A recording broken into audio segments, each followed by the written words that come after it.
Good morning friends. देखो आज हम डिस्कस करने वाले हैं एडवांस मैथ के ऊपर। ठीक है, एडवांस मैथ हम पढ़ने जा रहे हैं। तो एडवांस मैथ में हम देखा जाए तो अपने 4 टॉपिक आते हैं। 4 टॉपिक में पहला टॉपिक है वो अलजेब्रा का है, दूसरा टॉपिक है ट्रिग्नोमेट्री का है। और जब ट्रिग्नोमेट्री हम पढ़ते हैं तो उसी के अंदर हम हाइट एंड डिस्टेंस को भी कवर करते हैं। ठीक है, उसके बाद जो अगला टॉपिक आता है वो जियोमेट्री है, ज्यामिति बोलते हैं। चौथा टॉपिक है वो अपना मेंसुरेशन है, क्षेत्रमिति। ठीक है, हम देखा जाए तो देखो एडवांस मैथ का जो लेवल होता है और वेटेज देखें एग्ज़ाम के तौर पे, तो हर एग्ज़ाम में एडवांस मैथ से हमें क्वेश्चन देखने को मिलती ही है। और देखा जाए तो जो क्षेत्रमिति है और अलजेब्रा सारे टॉपिक ऐसे हैं कि ज़्यादा नहीं तो एक एक क्वेश्चन तो हमें मिलता ही है। ठीक है, देखो आज हम स्टार्ट करने जा रहे हैं, मेंसुरेशन पढ़ते हैं। ठीक है, मेंसुरेशन क्या है कि इसको एक एक चीज़ को हम क्लियर करेंगे, कॉन्सेप्चुअल है जो भी इसका क्वेश्चंस होगा अच्छे से अच्छे लेवल का हम क्वेश्चन करवाएंगे तुमको। ठीक है, देखो अब सबसे पहले हम देखते हैं मेंसुरेशन। ठीक है, हमें मेंसुरेशन में पढ़ना क्या है, किस किस चीज़ के बारे में हम बात करेंगे। ठीक है, फर्स्टली हम ये चीज़ देखते हैं। पहला है घनाभ, घन, बेलन, गोला, शंकु, छिन्नक। ठीक है, और जो अपने नॉर्मल टॉपिक होते हैं जो हम पहले से ही पढ़े हुए हैं, जैसे कि आयत है, वर्ग है, त्रिभुज है, वृत्त है। ठीक है, हालांकि इनके बारे में तो मैं फिर से भी बताऊंगा कि क्या होता है, एक बार रिवाइज फिर से भी करवाऊंगा, लेकिन जो मेन टॉपिक देखें अपने वो हैं 6 टॉपिक। ठीक है, अपन को 6 टॉपिक ऐसे क्लियर करने हैं कि इनमें से जो भी क्वेश्चन देखने को मिले हम उसको तुरंत ही सॉल्व कर दें।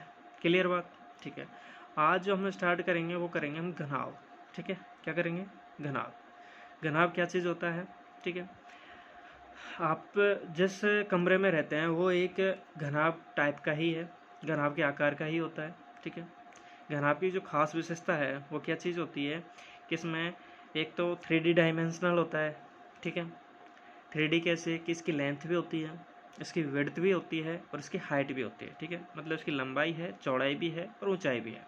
ठीक है, एक चीज़ आपने गौर की होगी तो इसमें देखा होगा तुमने कि जब जिस हम कमरे में हम बैठे हैं तो उसमें जो आमने सामने के जो भी पार्ट हैं, आमने सामने की दीवार हैं या फर्श और छत की बात करें तो वो एक समान होते हैं, और उनका एरिया की भी बात करेंगे तो वो भी समान होते हैं। ठीक है, क्लियर बात? ठीक है, देखो आगे बढ़ते हैं हम। घनाभ के बारे में जो भी चीज़ है वो हम क्लियर करते हैं। ठीक है, घनाभ फर्स्टली पढ़ते हैं। देखो घनाभ, तो घनाभ में क्या होता है, इसको इंग्लिश में बोले तो क्यूबॉइड बोलते हैं, घनाभ क्यूबॉइड होता है। ठीक है, तो घनाभ की स्ट्रक्चर देख लो। ठीक है, ये एक रूम के ही आकार का होता है घनाभ देखा जाए तो। ठीक है, माचिस देखी होगी जिसमें लेंथ होती है, विड्थ होती है और हाइट होती है। क्लियर बात? सबसे पहला क्वेश्चन आता है कि घनाभ का आयतन कैसे निकालें। तो घनाभ का आयतन निकालने का फॉर्मूला होता है लंबाई इंटू चौड़ाई इंटू ऊंचाई, length into width into height.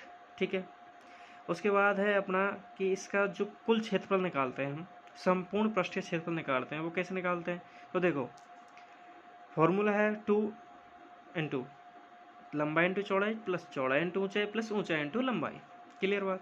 अब वो कैसे है, देखो अपना जब हम देख रहे हैं घनाभ, मतलब अब कमरे को देख रहे हैं तो कमरे में क्या है, 4 दीवार हैं और एक फर्श है और एक छत है। तो फर्श और छत का जो एरिया होगा वो सेम होगा, लंबाई इंटू चौड़ाई। क्लियर?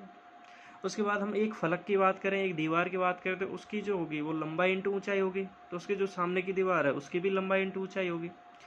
और एक बात करें जो दूसरा फलक है उसकी लंबाई चौड़ाई इंटू ऊंचाई होगी, तो जो उसका सामने का फलक है उसकी भी चौड़ाई इंटू ऊंचाई होगी। क्लियर बात? तो इस प्रकार से जो संपूर्ण पृष्ठीय क्षेत्रफल होगा वो क्या होगा, 2 into L B plus B H plus H. Clear बात? ठीक है, अगला फॉर्मूला आता है इसका कि जैसे देखा जाए कि चारों दीवारों का क्षेत्रफल पूछे, वो क्वेश्चन ये दे के नहीं पूछे कि भाई संपूर्ण पृष्ठ का क्षेत्रफल बताइए, वो क्वेश्चन ओनली ये पूछे कि भाई चारों दीवारों का क्षेत्रफल बताइए। तो इसका फॉर्मूला होता है 2 इंटू लंबाई into height plus width into height. इसमें क्या नहीं आएगा, फर्श और छत नहीं आएगी। ठीक है, तो ये फॉर्मूला बन गया अपना। एक आता है क्वेश्चन अपने में सीधा सीधा डायरेक्ट पूछता है कि एक कमरा है, कमरे की लंबाई दी हुई होती है, चौड़ाई दी हुई होती है और ऊंचाई दी हुई होती है। क्वेश्चन पूछता है कि इसमें हम अधिकतम लंबाई की रॉड डालना चाहते हैं तो उसकी लंबाई क्या हो सकती है, अधिकतम लंबाई की। तो अधिकतम लंबाई और क्या हो गया, एक विकर्ण हो गया, उसका क्या हो गया, विकर्ण हो गया। और जो विकर्ण कैसे निकालते हैं इसका, under root L square plus B square plus H square. क्या निकालते हैं, under root L square plus B square plus H square. कोई प्रॉब्लम, कोई दिक्कत नहीं, ठीक है। अब देखो घनाभ का जो आयतन निकालते हैं इसका एक फॉर्मूला और होता है, कभी कभी एग्जामिनर इसके बेस पर भी क्वेश्चन बना देता है, ठीक है। इसका जो फॉर्मूला क्या है कि इसमें दिया होता है कि उसका आधार का क्षेत्रफल दे देगा घनाभ का, ठीक है, एक फलक का क्षेत्रफल दे देगा और दूसरे फलक का क्षेत्रफल दे देगा, और वो सीधा पूछेगा उसका आयतन बताइए, ठीक है। तो इसका आयतन का फॉर्मूला होता है कि अंडर रूट आधार का क्षेत्रफल इंटू एक फलक का क्षेत्रफल इंटू दूसरे फलक का क्षेत्रफल। उस प्रकार से हम उसका क्या निकाल लेते हैं, आयतन निकाल लेते हैं। क्लियर बात, ठीक है। जैसे कि मान लो एक क्वेश्चन दिया हुआ है हमें कि आधार का क्षेत्रफल दिया हुआ है 180 सेंटीमीटर स्क्वायर, दो क्रमागत जो फलक हैं उनमें उनका क्षेत्रफल दिया हुआ है, पहली का है 96 सेंटीमीटर स्क्वायर और दूसरी का है 120 सेंटीमीटर स्क्वायर। तो घनाभ का आयतन निकालिए, ठीक है। तो घनाभ का आयतन का निकालने का फॉर्मूला अभी मैंने जस्ट बताया है कि b बराबर क्या होता है, under root a1 into a2 into a3, मतलब कि अंडर रूट 180 इंटू 96 इंटू 120।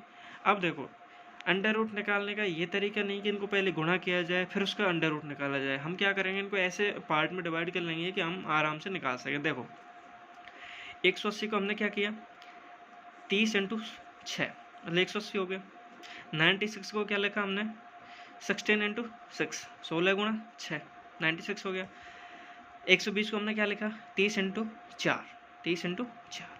तो क्या हुआ, देखो अंडर रूट निकालते हैं तो हमें दो दो के पेयर बनाने होते हैं, 30 और 30 का दो पेयर बन गए, तो 30 और 30 का पेयर बन गया तो हमने 30 को बाहर निकाल लिया। 6 और 6 का पेयर बन गया तो 6 को बाहर निकाल लिया।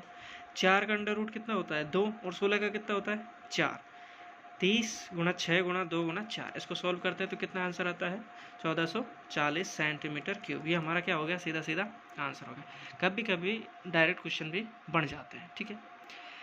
अच्छा अब देखो जैसे हमने घनाभ का आयतन एक अलग फॉर्मूले से देखा, उसी प्रकार घनाभ का जो होता है संपूर्ण पृष्ठीय क्षेत्रफल भी एक दूसरा फॉर्मूला होता है, ठीक है। यदि हमें घनाभ की जो तीनों भुजाएं हैं, ठीक है, उनका योग दे रखा है और उसका विकर्ण दे रखा है, तो हम उससे भी उसका क्या निकाल सकते हैं, संपूर्ण पृष्ठीय क्षेत्रफल निकाल सकते हैं, ठीक है। फॉर्मूला क्या हुआ कि घनाभ का जो संपूर्ण पृष्ठीय क्षेत्रफल का फॉर्मूला क्या हुआ कि घनाभ का संपूर्ण पृष्ठीय क्षेत्रफल बराबर होगा तीनों भुजाओं का योग का स्क्वायर माइनस विकर्ण का स्क्वायर, ठीक है। देखो एक क्वेश्चन करते हैं, एक घनाभ है, ठीक है, घनाभ की लंबाई चौड़ाई और ऊंचाई का योग दिया हुआ है 25 सेंटीमीटर, ठीक है, उसका विकर्ण दिया हुआ है 15 सेंटीमीटर। तो पूछा है घनाभ का संपूर्ण पृष्ठीय क्षेत्रफल बताइए। तो हमें फॉर्मूला भी पता है कि तीनों भुजाओं का स्क्वायर माइनस विकर्ण का स्क्वायर।